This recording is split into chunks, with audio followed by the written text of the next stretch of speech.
네, 안녕하세요. 자, 한국어 교원 3급 시험에 대해서 안내해 드리겠습니다. 한국어 교육능력 검정시험이라고도 이야기를 하죠. 자, 크게 4가지 영역으로 구별이 됩니다. 자, 1영역은 한국어학. 그렇죠? 여러 가지 한국어와 관련된 의문론, 문법론, 활용론, 의미론, 여러 가지 영역들이 들어가 있고, 아마 우리가 중고등학교 과정을 통해서 배웠던 그 국어 과목들과 굉장히 밀접하게 연결이 되는 과목들입니다. 그래서 문제 유형을 살펴보시면 아시겠지만 거의 크게 유형이 변하지 않고 보기만 조금 달라지는 정도로 해서 매년 출제가 되고 있습니다. 물론 가끔씩 좀 생소한 용어들이 나오는 경우가 있긴 하지만 이런 용어들이 나오는 경우들은 그다지 많지 않고 한 문제 정도?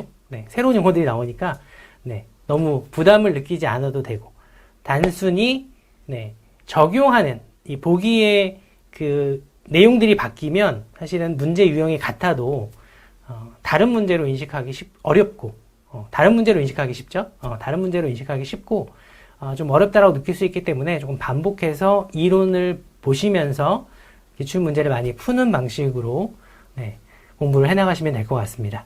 자, 이 영역은 일반 언어학 및 응용 언어학 20문제가 출제가 됩니다.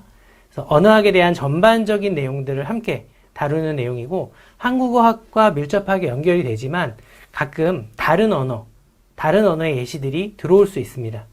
주로 이제 영어 예시들이 주로 많이 들어오긴 하는데 한국어와 그냥 거의 같은 이론으로 적용을 해서 보시면 되고 특히 이 20문제이기 때문에 괄학 40점 이하면 괄학이 있죠. 그래서 괄학을 주의해야 되는 과목입니다. 그래서 시험을 공부하실 때 실제 시험을 보실 때 이 언어학 쪽, 일반 언어학 및 응용 언어학을 먼저 빠르게 문제를 푸는 것을 제가 권하고 싶습니다. 자, 3영역의 경우 한국어 교육론이죠. 가장 많은 93문제의 문항을 출제합니다. 문항 수는 많지만 내용 자체, 문항의 난이도 자체는 높지 않습니다. 물론 과목이 많아서 공부할 때 조금 어렵게 느끼실 수 있습니다. 그렇지만 교과 교육론 같은 경우들은 대부분의 이론들이 거의 겹치는 부분들이 많기 때문에 쉽게 공부할 때 이해할 수 있을 거라고 생각이 됩니다.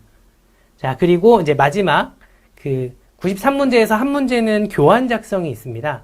12점 만점의 교환 작성이 있는데 자, 이 교환 작성의 경우 채점 기준이 공개되지 않아서 어떤 방식으로 채점이 되는지는 확인이 안 되지만 자, 우리가 이제 실제 교환을 작성해 보시고 모의 수업을 해 보셨으니까 어떤 방식으로 작성해야 되는지는 대충 아실 거라고 생각이 됩니다. 여기에 너무 큰 비중을 두려고 하진 마시고 12점이긴 하지만 한 문제 30분 이상의 시간을 할애해야 됩니다. 그렇기 때문에 객관식 문제, 3영역의 객관식 문제들을 좀 더 열심히 정답을 비중을 높이는 걸로 치중을 해주시고 자, 이 교환 작성의 경우는 만점을 맞겠다는 생각보다는 한번 연습해 보겠다. 쓰는 시험이니까 어쨌든 시험이니까 쓰긴 써야 되니까 연습을 해보겠다는 정도로 이런 마음가짐으로 접근하시면 시간 비중을 좀 줄이셔서 그러면 아마 좀 더 효과적인 시험 운영 전략이 되지 않을까. 자, 그리고 마지막 4영역은 한국 문화입니다. 자, 이 영역과 마찬가지로 20문제이고 40점 이하가 되면 괄학이 되기 때문에 시간 배분을 굉장히 잘 하셔야 되고 지금까지 괄학이 많이 나온 영역이 항상 4영역이었습니다. 문화 영역. 한국 문화는 우리가 생활하는 모든 범위가 다 문화의 영역 안에 들어가기 때문에 사실 어느 영역에서 문제가 나올지를 확인하기는 조금 어렵습니다. 그렇기 때문에 어떤 특정 분야를 집중적으로 공부하기보다는 좀 다양한 분야를 넓게 공부하는 방식으로 제가 추천해드리고 싶은 것은 시중에 나와 있는 외국인을 위한 한국 문화 또는 외국인을 위한 한국 문화 교육 내용 이런 방식의 제목 이런 유형의 제목이 있는 책들을 보시면 외국인들이 배우는 한국 문화가 있기 때문에 한국어 교사도 반드시 알아야 되는 내용이 되겠죠. 이런 것들을 참고해서 한번 보시면 될 것 같고 특히 신문을 빼지 않고 읽어보시는 게 굉장히 좋습니다. 한국에서 벌어지는 다양한 정치, 경제, 사회, 문화면의 모든 내용들을 다루고 있기 때문에 네, 시간이 충분히 있다면 매일매일 조금씩 시간을 할애해서 신문을 읽는 것도 굉장히 도움이 될 거라고 생각됩니다. 네. 자, 이 한국어 이 교원 3급 자격증을 따시게 되면 뭐 여러 가지 활동 영역들이 생기게 되는데, 물론 누구나 할 수 있는 것은 아닙니다. 조금 더 열심히 하시고 노력하시는 분이 기회를 얻게 되겠죠. 대학에서 하시는 분도 있고, 다문화센터 또는 각 지역에 있는 외국인 근로자 센터, 최근에는 외국인 유학생들이 늘어나면서 한국어 학원들도 많이 생기고 있죠.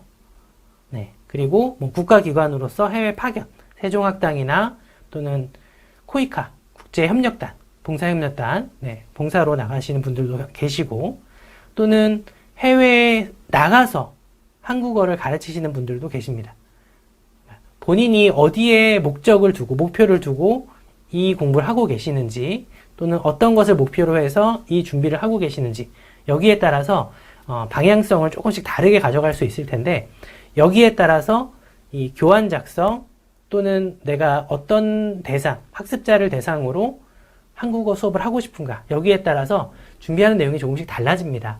내가 아이들을 대상으로 가르치고 싶은가, 성인 대상으로 가르치고 싶은가, 외국에서 가르치고 싶은가, 한국에서 가르치고 싶은가.